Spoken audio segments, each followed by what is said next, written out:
आज हम स्टार्ट करते हैं बीएससी थर्ड ईयर फिजिक्स से पेपर नंबर 2 यूनिट नंबर 2 का क्वेश्चन नंबर 23। क्वेश्चन है क्यूरी वाइस का नियम पर टिप्पणी लिखिए। सबसे पहले क्यूरी वाइस का नियम क्या है हम देख लेते हैं, फिर हम इसका प्रूफ भी आपको बताएंगे। तो चुंबकीय प्रवृत्ति जो काई है यह इक्वल टू होता है सी डेस अपान टी माइनस थीटा, है ना। इसे ही क्यूरी वाइस का नियम कहते हैं। यहाँ पे सी डेस क्यूरी नियतांक है, थीटा को क्यूरी ताप कहा जाता है और टी को परम ताप कहा जाता है। काई सी डेस टी एवं थीटा के बीच के उपर्युक्त संबंध, मतलब इस संबंध को क्यूरी वाइस नियम कहा जाता है। तो याद रखना, क्यूरी वाइस नियम के हिसाब से चुंबकीय प्रवृत्ति काई का जो वैल्यू है यह इक्वल होता है सी डेस अपान टी माइनस थीटा के। चलिए ये रिलेशन कैसे आया हम इसका प्रूफ आपको बताते हैं। स्टार्ट करते हैं प्रूफ। लिखो, अनुचुंबकीय पदार्थ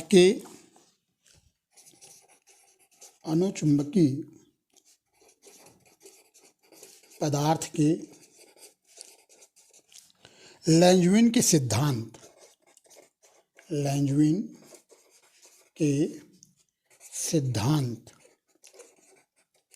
अनुचुंबकीय पदार्थ के लैंजविन के सिद्धांत को लौह चुंबकीय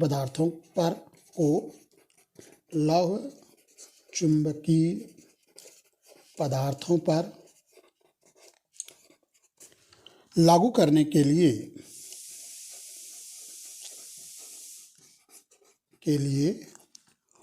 वाइस ने यह कल्पना की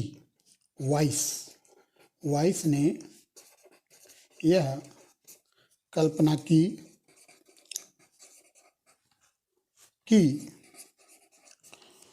लौह चुंबकीय पदार्थों में चुंबकन केवल लौह चुंबकीय पदार्थों में चुंबकन केवल बाह्य क्षेत्र B के कारण ही नहीं होता, बल्कि केवल बाह्य क्षेत्र B के कारण ही नहीं होता बल्कि एक आंतरिक क्षेत्र के कारण भी होता है। आंतरिक क्षेत्र के कारण भी होता है।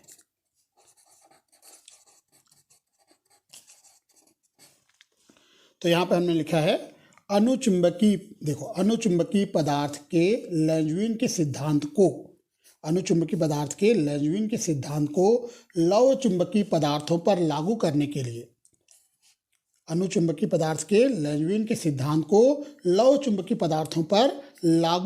के लिए वाइस ने यह कल्पना की कि लौह चुंबकीय पदार्थों में चुंबकन केवल बाह्य क्षेत्र B के कारण ही नहीं होता, बल्कि एक आंतरिक क्षेत्र के कारण भी होता है। ये किसने कल्पना किया है? वाइस ने यह कल्पना की कि लौह चुंबकीय पदार्थों में चुंबकन केवल बाह्य क्षेत्र B के कारण ही नहीं होता, बल्कि एक आंतरिक क्षेत्र के कारण भी होता है। ठीक है, जो अणुओं की अन्योन्य क्रिया के कारण उत्पन्न होता है। ये जो आंतरिक क्षेत्र है ना, इनके बारे में बता रहा हूँ। जो अणुओं के अन्योन्य क्रिया के कारण,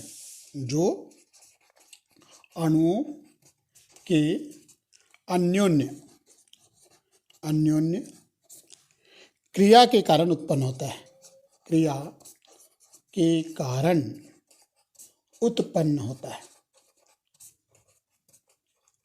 तो यह आंतरिक जो क्षेत्र है वह अणुओं के अन्योन्य क्रिया के कारण उत्पन्न होता है। ठीक है, वाइस ने यह माना कि, आगे लिखो, वाइस ने यह माना कि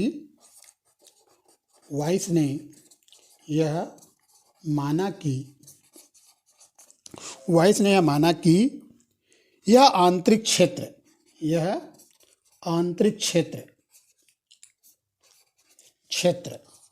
इसको हम नाम देते हैं B, और यहाँ पे आंतरिक क्षेत्र तो BI ऐसे लिख देते हैं। ठीक है, इंटरनल है, BI लिखते हैं, BI। यह आंतरिक क्षेत्र बी आई चुंबकन तीव्रता एम के, चुंबकन तीव्रता कैपिटल एम दे रहा है इसको, है ना, के समानुपाती होता है, के समानुपाती होता है, समानुपाती होता है। ठीक है, तो हमने कहा है वाइस ने यह माना कि वाइस ने यह माना कि यह आंतरिक क्षेत्र कैसे उत्पन्न होता है। हमने बताया कि जो पदार्थ के जो अणु हैं उनके बीच में अन्योन्य क्रिया के कारण ये उत्पन्न होता है आंतरिक क्षेत्र, है ना। तो पदार्थ के अणुओं के अन्योन्य क्रिया के कारण जो आंतरिक क्षेत्र उत्पन्न होता है, वह जो आंतरिक क्षेत्र है वह चुंबकन तीव्रता m के समानुपाती होता है। चुंबकन तीव्रता m के क्या होता है, समानुपाती होता है। अर्थात बी आई जो है यह प्रोपोर्शनल होता है m के, समानुपाती होता है।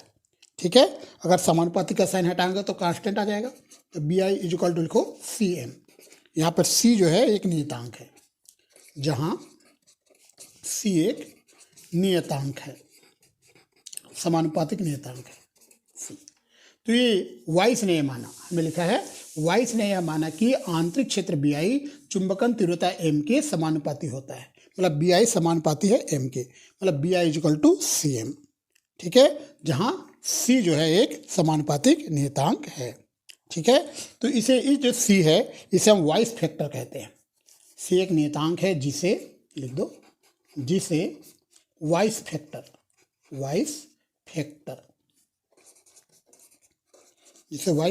कहा जाता है। तो सी एक नियतांक है जिसे वाइस फैक्टर कहा जाता है, ये भी आप याद रखिए। ठीक है, अब आगे लिखो अतः प्रभावकारी क्षेत्र। यहाँ पे दो क्षेत्र आ गए। एक क्षेत्र तो हमने लिखा है, यहाँ पर हमने लिखा है कि लौह चुंबकीय पदार्थों में चुंबकन केवल बाह्य क्षेत्र बी के कारण ही नहीं होता बल्कि आंतरिक क्षेत्र के कारण भी होता है। तो एक तो बाह्य क्षेत्र बी आ गया और दूसरा आंतरिक क्षेत्र के कारण। आंतरिक क्षेत्र के कारण जो होगा उसको बी आई बोलेंगे। तो बी और बी आई दोनों को सम करेंगे तो प्रभावी हमें चुंबकन क्षेत्र पता चल जाएगा, है ना। तो यहाँ पे ध्यान दो, एक तो बाह्य क्षेत्र हो गया बी और दूसरा आंतरिक क्षेत्र हो गया बी आई। दोनों का योग करेंगे तो कहलाएगा प्रभावकारी क्षेत्र। प्रभाव का क्षेत्र को हम बी ई से डिनोट कर रहे हैं, तो बी प्लस बी आई। ये बी हमारा बाह्य क्षेत्र है और ये बी आई जो है आंतरिक क्षेत्र है। ठीक है, तो यहाँ से इस बी आई की वैल्यू रख देते हैं ऊपर से देख के। तो B E is equal to आ जाएगा बी प्लस सी एम। इसे इक्वेशन नंबर 1 देते हैं। बी आई की वैल्यू सी एम है, ये लिखिए। हम आगे बढ़ते हैं। आगे लिखो लेंजुइन के अनुचुंबकीय सिद्धांत से, लेंजुइन के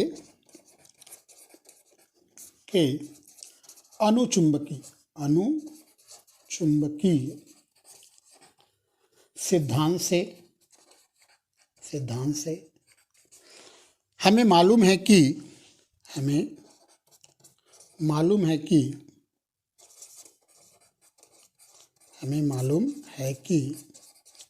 m बराबर, याद रखना, लेंजुइन के अनुचुंबकीय सिद्धांत से जो m क्या है, चुंबकन तीव्रता, याद रखना। यहाँ चुंबकन तीव्रता को हम m से डिनोट कर रहे हैं, कभी कभी कैपिटल I से भी डिनोट करते हैं। यहाँ हम कैपिटल M से डिनोट कर रहे हैं। ये होता है n mu square b upon 3kT। ये आता है लेंजुइन के अनुचुंबकीय सिद्धांत से, चुंबकन तीव्रता m की वैल्यू, है ना। इसको कैपिटल I से भी डिनोट करते हैं। तो ये आपका चुंबकन तीव्रता की वैल्यू निकल गया। यहाँ से आपको, यहाँ पर देखो, यहाँ पर बी न लेके हम क्या लेंगे, यहाँ पर बी ई लेंगे, क्योंकि हमारा प्रभावकारी क्षेत्र क्या है, बी ई है। प्रभावकारी क्षेत्र क्या है, बी ई है। तो बी की जगह हम बी ई लेने वाले हैं। तो आगे लिखो, इस समीकरण में बी के स्थान पर, आगे लिखिए, इस समीकरण में बी के स्थान पर बी ई लेना पड़ेगा, है ना। ठीक है, इसे ऐसे लिख दो पूरा। इसे बी के स्थान पर वाइस के आधार पर लिखो। आगे लिखो, वाइस के सिद्धांत के आधार पर,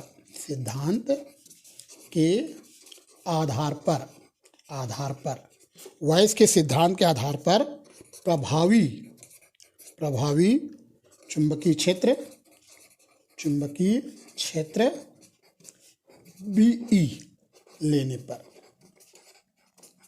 ठीक है, ये जो समीकरण है ये, इस समीकरण में B की जगह हमें BE लेना पड़ेगा वाइस के सिद्धांत के आधार पर। तो M इजिकल टू आ जाएगा हमारा N mu square BE upon 3kT। ये लीजिए। अब यहाँ से, तो यहाँ से आप देखो इस BE का वैल्यू रख देते हैं, M is equal N mu square BE का वैल्यू समीकरण 1 में, समीकरण 1 में देखिए BE बराबर लिख सकते हो B प्लस CM। तो यह जाएगा B plus CM upon 3kT, इस प्रकार से आ जाएगा। ठीक है, तो और इसको सिंप्लीफाई कर लेते हैं। M is equal to N mu square B upon 3kT plus N mu square CM upon 3kT। ये वाला टर्म को इधर ले आते हैं लेफ्ट साइड, ये वाला जो टर्म है ये, इसको हम इधर ले आते हैं लेफ्ट साइड, है ना। ये वाला टर्म को लेफ्ट साइड ला रहे हैं, इस प्रकार से ले आते हैं। चलिए आगे बढ़ते हैं। तो हमने क्या किया है, ये ब्रैकेट ओपन कर दिया है। ब्रैकेट ओपन करने के बाद में ये लाइन हमें मिल गया यहाँ से यहाँ। अब हम इस टर्म को इधर ला रहे हैं, यह आ जाएगा M minus N mu square CM upon 3kT is equal to N mu square B upon 3kT। इन दोनों में M कॉमन है, M कॉमन निकालते हैं तो 1 minus N mu square C upon 3kT is equal to N mu square B upon 3kT।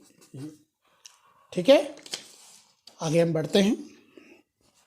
तो यहाँ से M इजिकल टू आ जाएगा N mu square B upon 3kT और 1 minus N mu square C upon 3kT।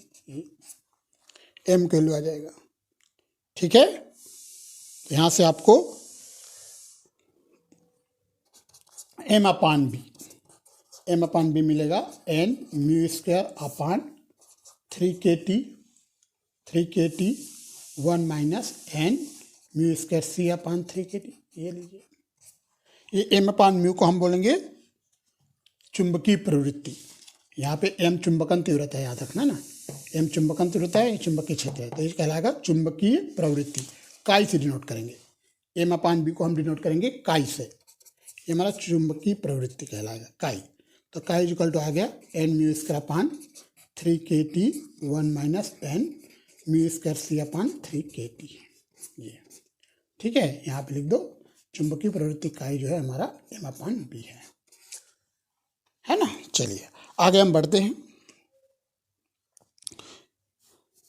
यहाँ से आप देखियो इस टी का अंदर मल्टीप्लाई करते हैं, टी का अंदर मल्टीप्लाई, तो काई इक्वल टू आ जाएगा N mu square upon 3kT minus N mu square C अपान 3k आ जाएगा। इस जो टी है ना बाहर में, इसका अंदर हमने मल्टीप्लाई कर दिया है इस प्रकार। अब इसको हम देखो N म्यू स्क्वायर अपान 3 को सी डेस नाम देंगे और इसको थीटा नाम देंगे, इसको सी डेस नाम देंगे, इसको थीटा, है ना। तो यह आ जाएगा काई इक्वल टू सी डेस अपान टी माइनस थीटा, जहाँ सी डेस हमारा है N mu square upon 3k, ठीक है, तथा थीटा जो हमारा है यह N म्यू स्क्वायर C अपान 3k, ये वाला, इसे हमने थीटा नाम दे रहे हैं, इसको हमने थीटा नाम दिया, इस पूरे को सी डेस नाम दिया। तो काई इक्वल टू आ रहा है सी डेस अपान थीटा माइनस टी। ठीक है, तो ये जो है यही कहलाता है क्यूरी वाइस का नियम। ठीक है, ये जो है ना सी डेस काई इक्वल टू जो लिखा है ये क्यूरी वाइस का नियम कहलाता है जी।